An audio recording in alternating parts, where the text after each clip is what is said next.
UFC 229 has just ended, and what has just happened? Full disclosure, everybody, I'm not editing this. I'm going to try and get it up as soon as possible, so if it doesn't have my normal jump edits, I'm sorry. But UFC 229 just happened. Khabib Nurmagomedov fought Conor McGregor and then decided to fight all of Conor McGregor's team. It was a weird showing. But let's get into the fight itself. Starting with round one, Khabib took the octagon immediately. I always thought that this would be a game of distance, and Khabib just kind of took out that distance game almost immediately. Conor McGregor was able to back him up at the beginning of the first round, and then Khabib was able to get a hold of him and just kind of wrestle him to the ground throughout the entire rest of the round. And then round two was just very similar again. It would start on the feet. Conor McGregor would get off a little bit. And actually the second round is whenever Khabib did what Mayweather couldn't. He hit McGregor so hard he dropped Conor McGregor in the second round. I don't know if it was off balance, but definitely it looked like a clean hit. You saw Conor McGregor kind of go back. And then the rest of the round, Nurmagomedov just spit on top of him, just trying to wear him out, ground and pound. You saw a lot of what Khabib Nurmagomedov does, is he just likes to wrap the legs of his opponent. That way he has total control. A lot of fighters used to say that they prefer half guard over side control because you can control the legs. What Khabib Nurmagomedov likes to do, he likes to control very low in the legs, almost like it's a very low mount, but he's controlling the legs. And he was able to do that and just wear out Conor McGregor. The third round is whenever Conor McGregor was finally able to get off some of his game plan a little bit. He was able to keep Nurmagomedov at distance, was able to tag him, and for the most part evaded the takedown. It was really interesting in the third round whenever Khabib would push him against the cage that Conor was able to really not let him take him down. So I thought, oh, this was the turning point of the fight. So in fourth round, I really thought that McGregor was going to get some confidence, and we're going to see him pepper Khabib with some shots a lot more. But unfortunately, that was not the case. Khabib just did what Khabib does best. He took him down and he wrestled him to the ground. This entire fight, I thought, you know, every round the fight starts standing up. Eventually, Conor McGregor's going to hit him cleanly with something, and he never did. He never got that big left hand shot. I think a little bit of that is Khabib's striking is awkward. People don't realize, I mean, he doesn't look like this Anderson Silva virtuoso striker. He looks more of a, I don't know, just plodding marauder, and he doesn't look like a Team Alpha Male wrestle boxer. But he stood in front of there, and he never let Conor kind of take off his game. But the fourth round came around, and Khabib just Khabib'd him. I mean, there's no other way to put it. He put him down. Conor McGregor had kind of saved all of his energy throughout the entire fight, but that just didn't seem to be enough, because by the time round four came around, it looks like he was just defeated. He had gotten him in that total position and just threw a choke on him. It wasn't an actual choke. It didn't get him under the neck. It's a neck crank, so it was just crushing his jaw. Kind of like what Damian Maia did to Rick Story a couple of years ago, except not his nose bleeding. So that was the fight. I was really surprised. I thought Conor McGregor would at least get a hard shot on him, but no, it was pretty much all Khabib. I gave Khabib the first two rounds. I think Conor had the third round, and then, of course, Khabib finished in the fourth. But that's not where things get interesting. Things get really interesting at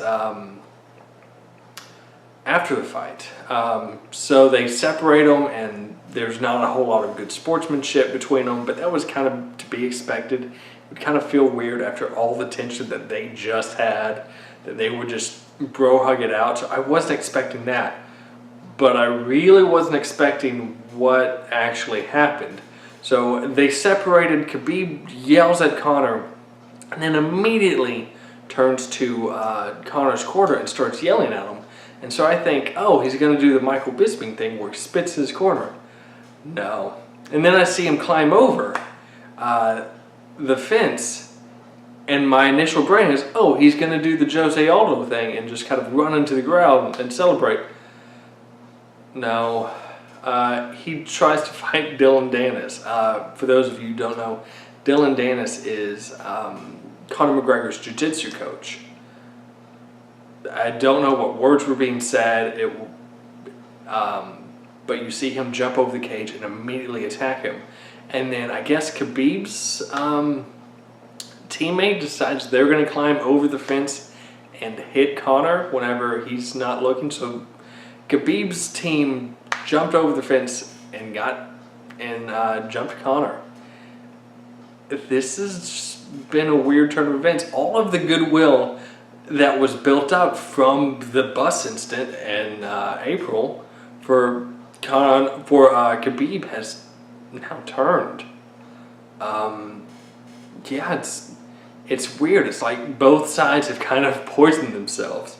You know, they talk about how the press conference in New York was just the darkest press conference. It was a very dark press conference. This whole thing got started out with Khabib bullying Artem Lobov, and then Conor McGregor fighting a bus, essentially, and that whole turn of events. And so you think it's all going to end at the fight, and it didn't. As of right now, I don't know what's going to happen with Khabib. I wouldn't be too surprised if they suspend him and they strip him. And they set up a title fight with Tony Ferguson and the winner of Nate Diaz and Dustin Poirier next month. Because that would make a lot of sense. Because you can't imagine there's a whole lot of goodwill towards Khabib right now. Especially after something like that. But this is a situation because you want, you know, I was going for Conor. I like Conor McGregor, but I couldn't decide who I thought was going to win. I at least thought that Conor McGregor was going to hit him with a hard shot somewhere in the fight, and that just didn't come. He did get that long right jab, left straight against the cage. That was probably the cleanest I saw Khabib really get hit, but nothing substantial. I mean, Khabib dropped Conor, and Conor did not drop Khabib. But going back to the incident, it's just a weird thing to see because the entire build-up, Khabib has been, you know, stone-faced, and I could see a little bit whenever it felt like things were getting to him, but nothing never to that level. And you don't know until after the fight or in the fight itself. And in the fight itself, it didn't look like Khabib was affected by any of the words that Conor had said or did. But after the fight, he made sure to take it to the team. And it's, you know, I had an argument if this whole thing was staged, and how could it be? It's just not a good look for the UFC. It's not a good look for Khabib.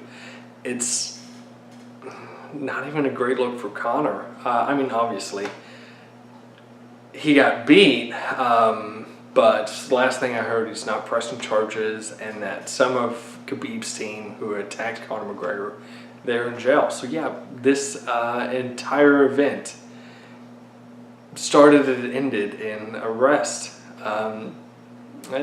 It's a weird thing to see as a mixed martial arts fan. You know, this sport, it hurts a lot. It's following the sport, knowing more, sometimes you don't feel so good liking it, but there's times where it is the best thing ever, where you just have anticipation for an event that's cannot be matched in fights and magnificent things like we saw with Derrick Lewis tonight. Spectacular. There's something like that you just don't see in other sports, but at the same time it lends itself to some just bizarre and unlikable and detestable things sometimes. And it's a weird thing you kind of have to balance as a fight fan, but again, all this is just stream of consciousness. I'm going to try and get it out there. You guys let me know how, what you're thinking. I mean, please like, comment, and subscribe. I'm just trying to get my thoughts out on video, out in the world, trying to figure out exactly what other people are thinking. If you guys think that Khabib should be stripped, just let me know. If you got, where do you think Conor should go from here? Do you think he should go back to featherweight, which I don't think that should ever happen? Do you think he's going to go up to 170, which I don't think ever should happen? Do you think that this 2-year layoff actually affected Conor, and that's why he didn't fight as well as he could have or should have in the moment? But yeah, it's just weird. Like, Conor even caught Mayweather clean, and he couldn't catch Khabib clean. It's a weird thing, and the whole end of the event just gives you just this sour taste in your mouth. You know, MMA kind of does this sometimes, where it has a big event where the entire world is watching, and it can't help but show its worst sides. You know, Khabib Nurmagomedov could really have used this to win over some Conor fans. Probably not the Irish fans, but, you know, Conor McGregor fans. He could say, hey, I am your #1 fighter. I respect Conor even if I don't like him. Something like that. But no, you jumped over the cage to fight one of Conor's teammates, and you had your teammates jump the cage to attack Conor while he's in the cage. It's just, it's bizarre. Yeah, I don't really know what else to think. So thank you guys for watching. Again, this is me just trying to do something new. Later this week, I'll try and put out a better written, better edited video. But if you like this video, please don't forget to like it. Don't forget to comment your thoughts. Also, please subscribe. Thank you guys so much, and I'll see you soon.